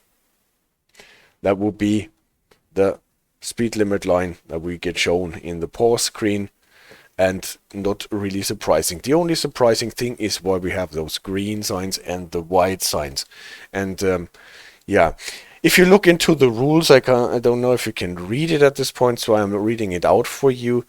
The 6 on white is 314, it's called snelheidsbord. The green triangle, it is called snelheidsbord. And if you read the description, you find aanduiding van de plaatselijke snelheid die voorbij het bord geldt. Snelheid verhogen naar een aangegeven snelheid hoger dan 40 km per uur is alleen toegestaan indien voorafgaand een groen variant getoond werd. So if I should translate this with my rudimentary Dutch, that means that is an indication of the local speed that is valid behind the board. And if the speed is increased to a speed higher than 40 kilometers per hour, then this is only valid if the signal before this sign was a so-called green variant. That is a signal that has some green in it. In deze bijlage wordt verstaan onder groen variant de seinen 201, 202, 206a and 306b. So all those signs, even if they are giving you a speed limit, and this is quite interesting actually, they are giving you a speed limit and then still this sign allows you to go with a maybe higher speed here. So this is something that made me wonder if in the Dutch system the plaatselijke snelheidsbord can increase a speed limit that was given to you by a signal. You might remember our stream that we did in the German system, where I always said the speed limit imposed by signals and the ZS3, ZS3V are different speed limits that from those that are imposed by the LF6, LF7 signs for the track speed. And here, if I read that correctly, then you can actually increase a speed limit that was given, for example, by a knipperend groen licht that that requires you to go 40. And then as soon as you have passed the snelheidsbord, you can go 60. So tell me if that is wrong, this understanding, or if it is actually so that those snelheidsborden can also increase a speed limit that was imposed to you by a signal, so that we don't have to run out of the, you remember the word in German, the Weichenbereich, that can actually be longer than an LF7 sign that you're passing there. This is why you sometimes have to have an LF7 and an ZS3 sign at the same time to relieve you from the speed limit that was imposed by a signal. So interesting. If anything can confirm or tell me that this is wrong, that would be great in the comments. But we still don't know what the difference between the green snelheidsbord is and the white one, because if you read the text for the green one, it is exactly the same. There is no spacing in between, but it is the same. Aanduiding van de plaatselijke snelheid die voorbij het bord geldt. Snelheid verhogen naar een aangegeven snelheid hoger dan 40 km per uur is alleen toegestaan indien voorafgaand in groen variant getoond werd. How does it make sense to have two different signs for the same indication with the same name? Well, obviously this can only be understood if you look at the history. Because if you look at an older variant of the Herhalingssein, funny enough the one that is still linked with the Wikipedia article for Dutch signaling, you will end up here. There, this thingy is called a baanvak snelheidsbord. What is obviously something different than a snelheidsbord, and this is aanduiding van de baanvaksnelheid die achter het bord geldt.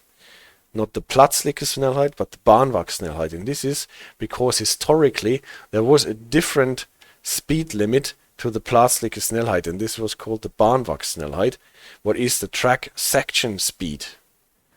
And this was a concept where you had one maximum authorized speed for a piece of track, what is a longer section of track actually. And then if you need it for stations or bends or bridges or whatever, you would reduce the speed by those signs, yellow and white, for the plaatselijke snelheid. And then the plaatselijke snelheid was lower than the baanvaksnelheid. And what do you need that for? Because historically, from what I have seen, there were signals that required you to slow down to half of the baanvaksnelheid. So there were signal aspects that used this concept of the baanvaksnelheid and tell you to have to go half speed and then full speed again. And for that you needed to know the baanvaksnelheid to calculate what half of it was. And even if you were in a section where the plaatselijke snelheid was lower than the baanvaksnelheid, then you did not need to go half the plaatselijke snelheid, but it was enough to go half the baanvaksnelheid. But those signal aspects don't exist anymore, and so it is actually not needed anymore. In this last version of the rules that I have seen, this term of baanvaksnelheid does not exist anymore, and those signs exist next to each other with the same indication from what I have understood. Why are they still around? Because it is expensive to replace the signs, and so they are still there and have the same indication as the white signs. At least this is the explanation that I can offer here.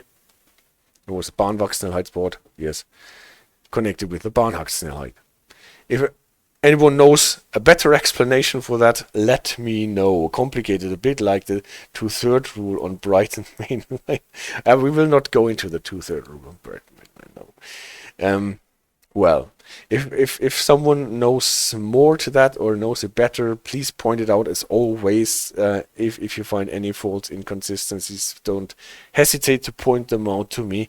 I am not a professional and I am not a railway expert, but I am just learning and trying to piece together the information that I can find, and I'm always eager to hear from real experts. Also, no longer in the current rules are those split speed boards. That is totally something that you know from bridge signaling, for example, where you have different speed limits for different trains, and then you could have two of those signs on top of each other. They do no longer exist. They are historically, this is why I have them up here. And there you had freight trains that were slower with a maximum speed of 120, and light locomotives. What is weird, that light locomotives are actually slower, because in British system light locomotives tend to be in the class for the faster trains. And then the lower speed was for those, but this is extinguished and only historical, and so no longer something that you should encounter on a current route. In case you encounter them, and you know that the upper sign is typically for you, unless you're running a light loco, then maybe this is still something. But I don't think, if they are no longer in the rules, that no one can require you to go slow. But maybe we get a historical thing here at some point in time. Yeah, and this is already the beginning of my presentation for the ATB that we will see in a different stream. And now I'm going to use the save game feature Bing! To access two scenarios where we can actually see those aspects that we just talked about.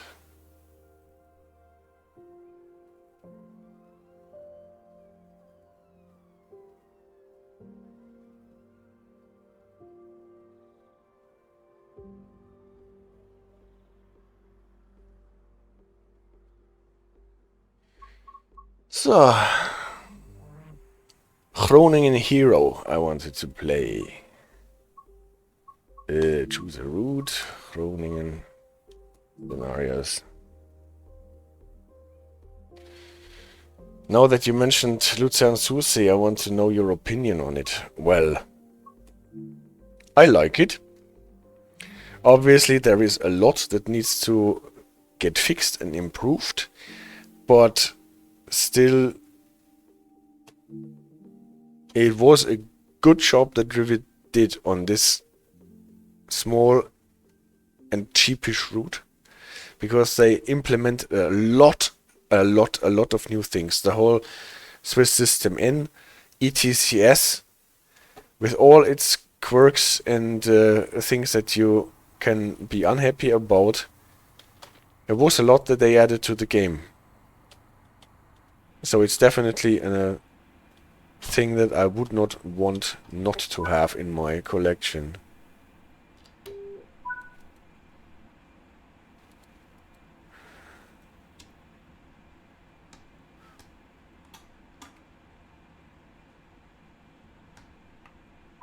So we're starting in the Abstellung at Groningen. Weird enough, we are supposed to release the parking brake, even though the light indicator for parking brake released is already on.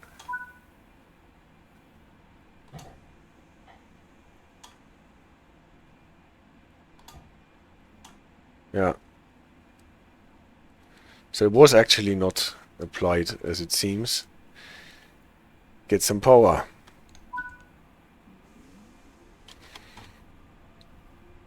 So we're limited to 20 here, because the yard limit is 20, even though ATB is allowing us 40.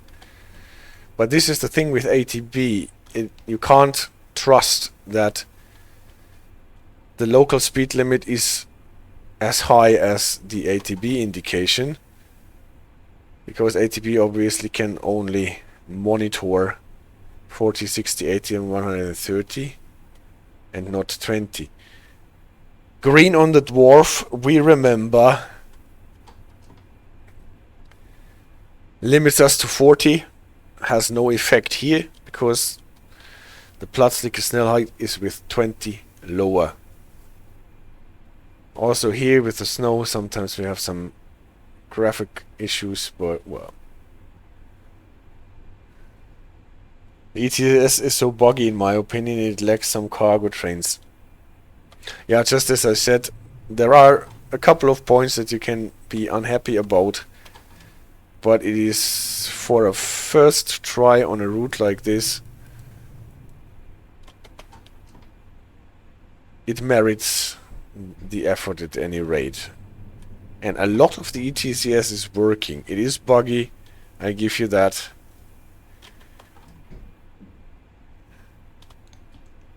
And it cannot be compared at all with the ETCS implication on SimRail, for example, but at least Rivet implemented ETCS.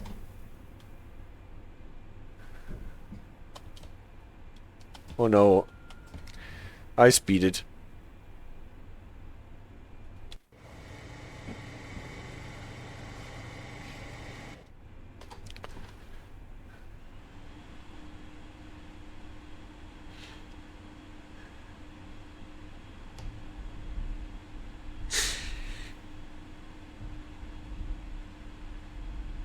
We're still not out of the 20. We will get a snelheidsbord. Inspect the snelheidsverminderingsbord. It's a nice name.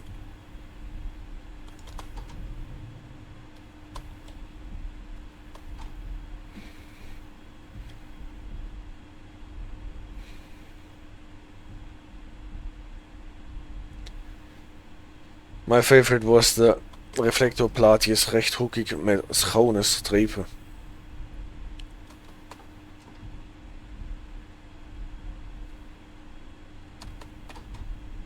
Now they are talking in Czech.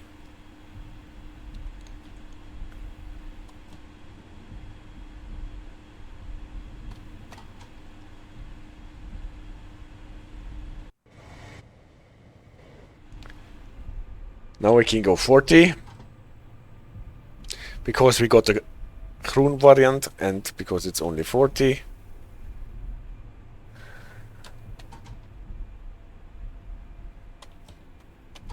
And the green.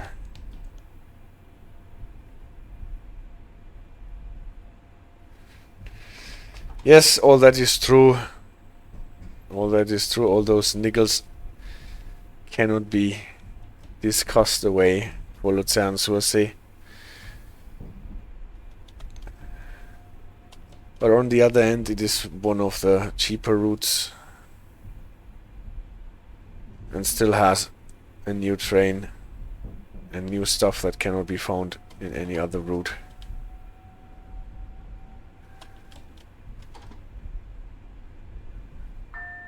And if Rivet wasn't so weird about fixing their stuff and communicating about it, I should say they are really innovative with doing their stuff. Now we are increased to 80.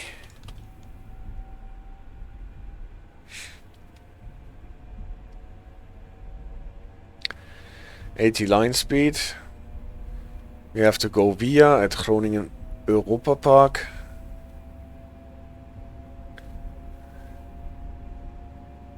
But now we are approaching a yellow. Yellow with 6, okay. Is it knippert? Nee, it knippert nicht. So we can still accelerate to the 60. What you already can see is that the ATB already reduces us to 60 even though we are still approaching the limit to 60. And I think this is one of the situations where we don't get a knipperend groen licht with the 60 getal. but a yellow light with no getal at all. Now we have to slow down to 40 because of the plaatselijke snelheid. And here is our yellow. So that was the situation where I said that because we get a further reduction or restricting aspect, we don't get the execution for the 60, and still we have to be down to 60 at this point. We have to reduce to 40 anyway, because plaatselijke is not. And you just saw it, even though we still have to slow down to the 40, the scoring system is already docking us for being too fast. What is a problem in the core system, in my opinion, if you have safety systems that require you to slow down for a certain limit, then you get docked even before, and that's no good. That must be fixed and looked into. So now we're running under a yellow. That means we have to expect a red. And this is what we're getting. At the next signal bridge, there is our red signal.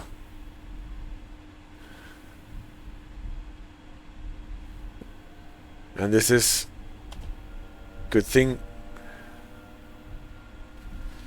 where we have to stop anyway. Now I'm a bit slow. Accelerating towards a red signal is never a good idea.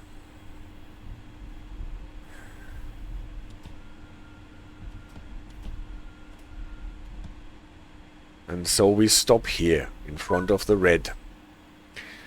Contact the signaler to access the formation. And what will we expect? Deadman active while the train is stationary. Well, yeah. You know that my pinky always does the deadman without thinking about it. So, question, what signal would we expect? We have to go into an occupied track. Obviously, a flashing yellow. Signaler, and he gives us a flashing yellow. Yeah, that is what we expected, and this is what we got.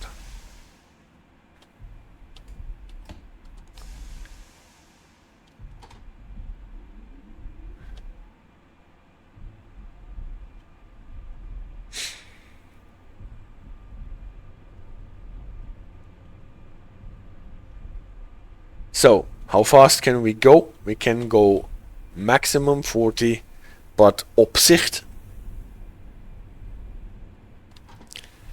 But when I go to a station for a walk to collect collectibles, my pipe gets drained in.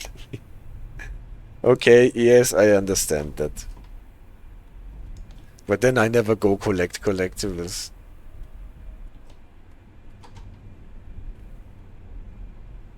Look how nice that looks when we're going here into Groningen with this circular building on the lift and the bridge. So scenery wise, I'm really happy with this DLC. And also with the rest.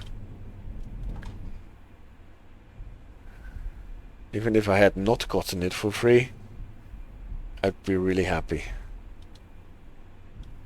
So where is our formation? We should run up to a formation, and that is this train over there, obviously.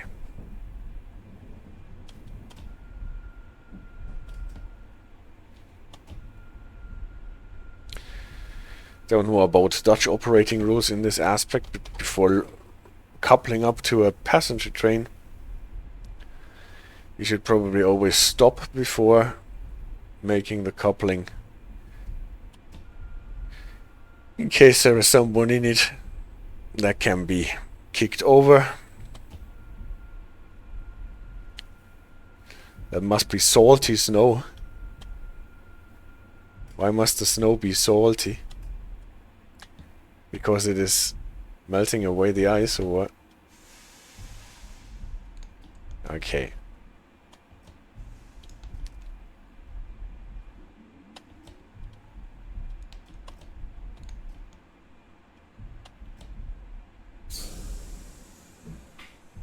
Boomf. Set the reverser to neutral. And the master key to off. Okay. I also turn the wiper off. And the safety systems. And now bring the train back.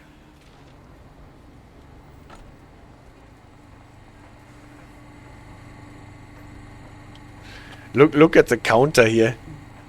Change ends. It's counting down. And then blip. All of a sudden it is jumping back to 22 and counting down again.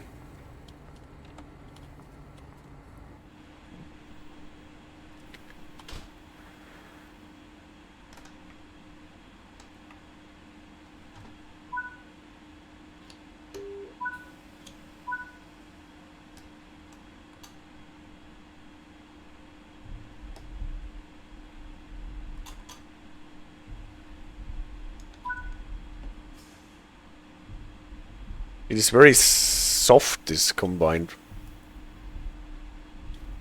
handle here. Here you can really feel how the second train is not pitching in. It reminds me a bit of the TGV. Slow speed button.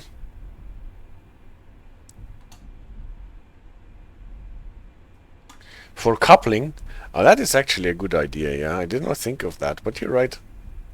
Slow speed button for coupling. Has a button that limits the speed to slow. Didn't think of that. And from what you can see from the pictures, it's for train wash installations and coupling.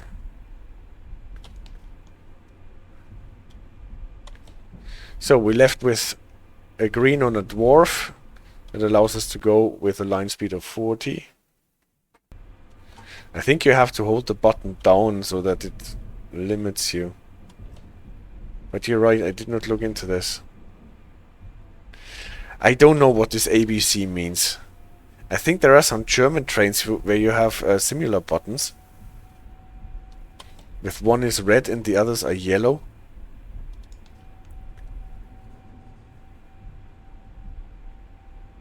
We have to find out at some point in time.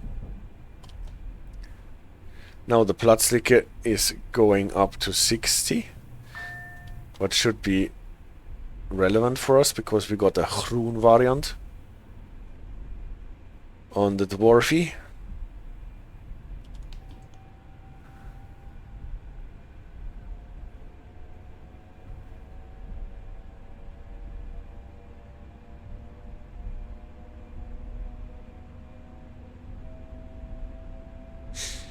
A full green.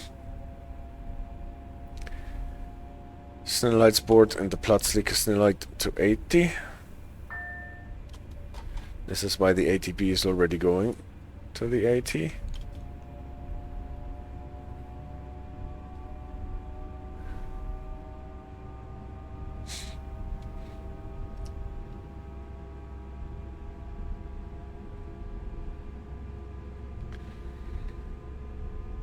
Well, we can't be too happy about it because now we're getting a yellow with a 4. Again, niet knipperend. Oh, it is knipperend. Not entirely sure. Maybe this was a flashing one. Don't really know whether this is the graphics or if it is actually flashing.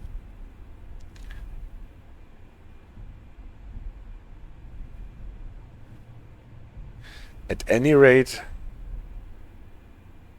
let's see what the next signal is showing us.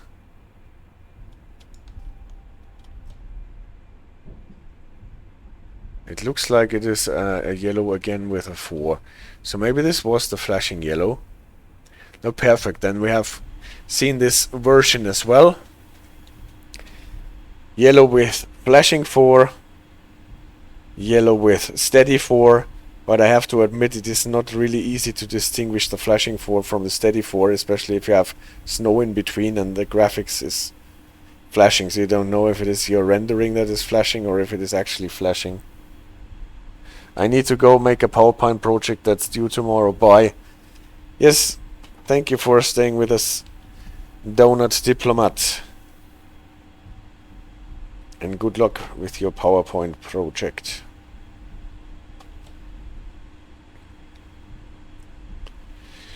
So very nice. We had the flashing 4 and now we have the flashing green. That is the execution for the 40 that was announced. So the sequence was steady yellow with flashing 4, steady yellow with steady 4, and then flashing green.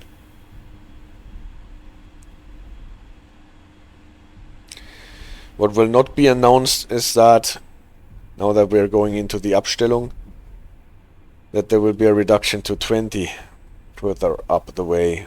That is what we need to know. Not here yet, but quite soon. Is it already here? No, probably not.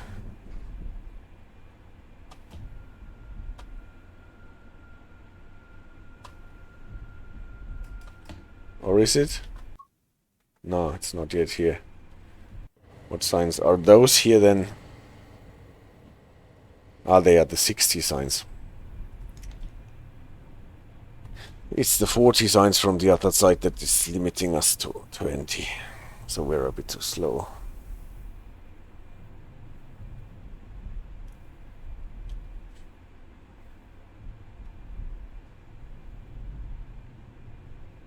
Yeah, but at this point I will abort this scenario here, because now I showed you the aspects that I wanted to show you here.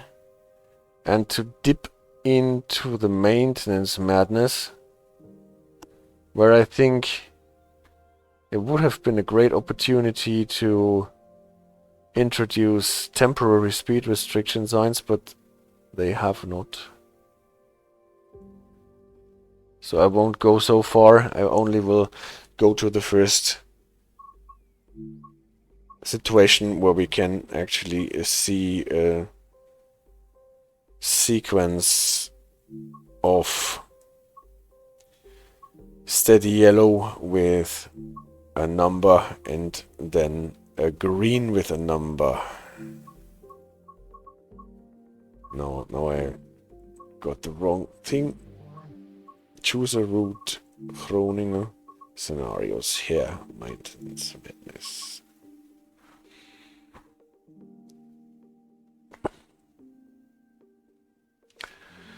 And Ravenslofty, I just saw that you resubscribed. Thank you so much.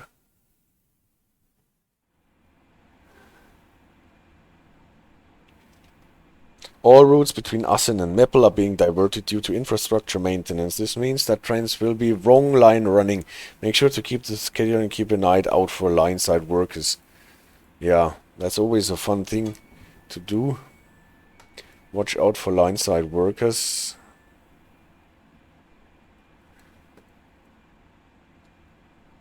Those A, B, and C. I sometimes thought this has to do with the PA system, but I'm not entirely sure. Not sure at all, to be honest. Safety systems. Not forget.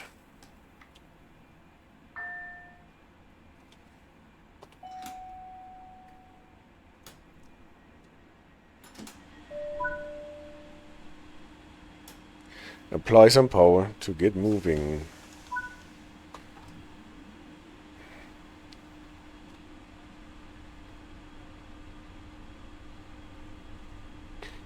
And the koploper is coming in.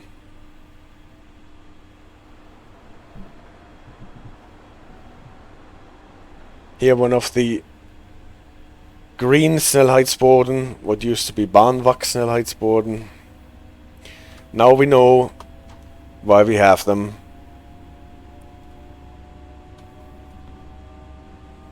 At least you know what I guessed why we have them.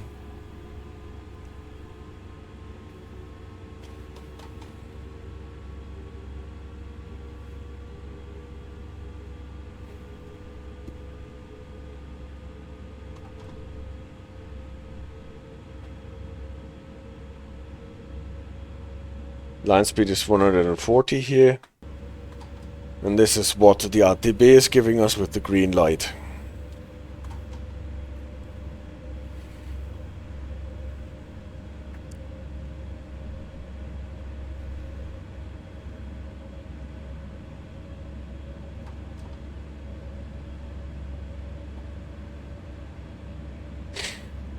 And to divert us onto the left track, we will get a sequence of announced speed reduction, then the enforced or executed speed reduction, and then we're going over the switch to the left.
So far it is line running.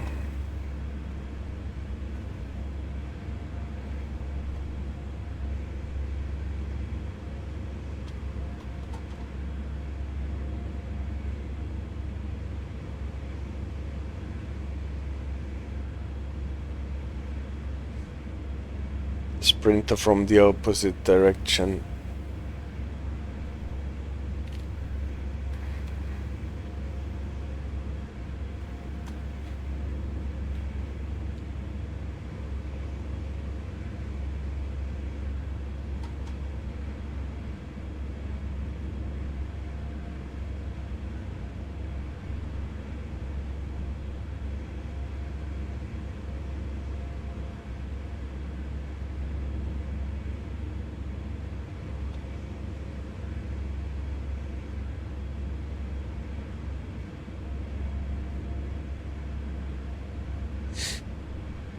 Maybe we can find a way to introduce the missing temporary speed restrictions with the editor.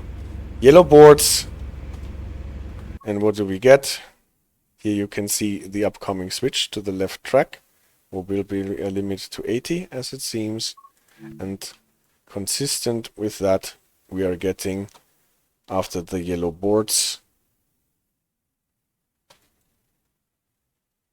that tells us that the next signal will have this bijzonder gevaarpunt sign. But for us it is important, especially the yellow light with the 8, that at the next signal we have to be down to 80, because then we're running across the switch. Ah!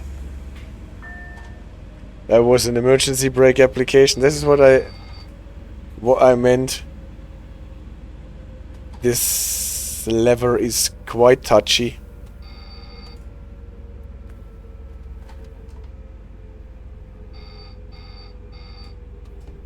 But actually, even if you get into emergency braking, you can release it quite easily again.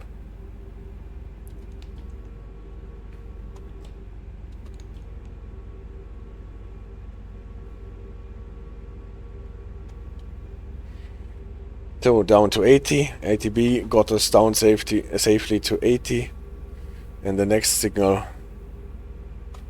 will be the one knippernd groen, flashing green, with the non-flashing, as it is supposed to be. This is just the graphics. The numeral 8, and here's the bijzonder gevaarpunt sign, because this is where this junction here comes in. And now we are going across the crossover.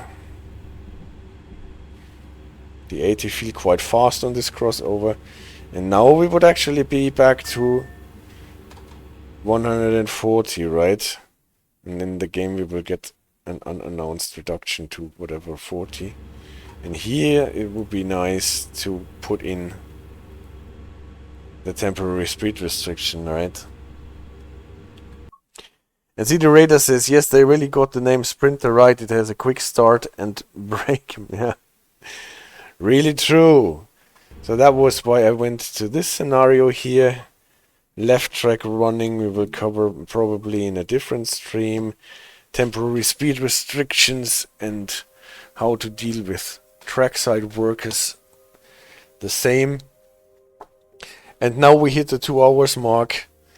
And I think we can safely call it a day. And finish the trip to Groningen sometimes else. Because we have actually seen Groningen in the scenario. And we will be back for more Dutch content, especially about the ATB system. Erste Generatie, verbesserte Versie. And we will also talk about the Nieuwe Generatie. And how this fits together with the ETCS system some time else. For today, thank you so much, guys, for the ongoing support. Thanks for the streams, the Spectre, tot ziens. Tiger, thank you so much. See you next time. This is Tuniper. Yes. So to you guys, enjoy. And don't forget on Tuesday night, watch for once the roadmap stream. Maybe we will get a mentioning there if nothing more important comes up and takes away our time. Gute Nacht, Welterusten, doei. Be nice to each other and see you around.